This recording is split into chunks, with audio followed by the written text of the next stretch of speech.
Brain ধ্বংস হচ্ছে, কিন্তু টেরও পাচ্ছি না। একটা কথা বলি, আমাদের ব্রেন মানে এই মস্তিষ্কটা আজকাল নিজের হাতে আমরা নিজেরাই ধ্বংস করছি।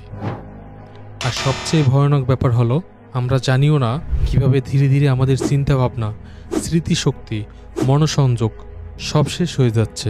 জানো কি কি জিনিস আমাদের ব্রেন শেষ করে দিচ্ছে? 1. অতিরিক্ত মোবাইল ও সোশ্যাল মিডিয়া। ঘন্টার পর ঘন্টা স্ক্রল করে করে আমাদের মস্তিষ্ক ফোকাস পাওয়ার ক্ষমতা হারিয়ে ফেলেছি। বুকের ভেতর মরে যাচ্ছে আমাদের স্বপ্ন। 2. ঘুম না হওয়া।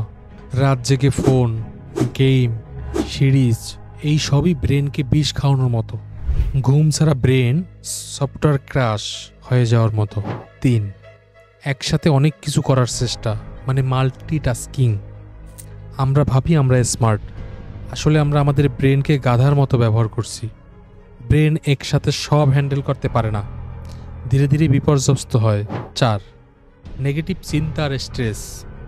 আমি কিছুই পারি না, আমার কিছু হবে না, এই কথাগুলো ব্রেনকে ধ্বংস করে ভেতর থেকে। 5. অস্বাস্থ্যকর খাবার আর জলের অভাব। হ্যাঁ, খেয়াল করো, মগজটা তৈরি হয়েছে 70% জল দিয়ে। জল না খেলেও ভুল খাবার খেলে ব্রেন শুকিয়ে যেতে থাকে। সত্যি এটা বাস্তব। আর শেষে একটা কথা, ব্রেন যদি শেষ হয়ে যায় জীবনে আর কিছুই থাকে না। তাই এখনই সাবধান হও, নিজের মস্তিষ্কটাকে বাঁচাও, না হলে জীবনে কিছুই থাকবে না। থাকবে শুধু একটা ফাঁকা খোলস, যা কোনো কাজে দিবে না।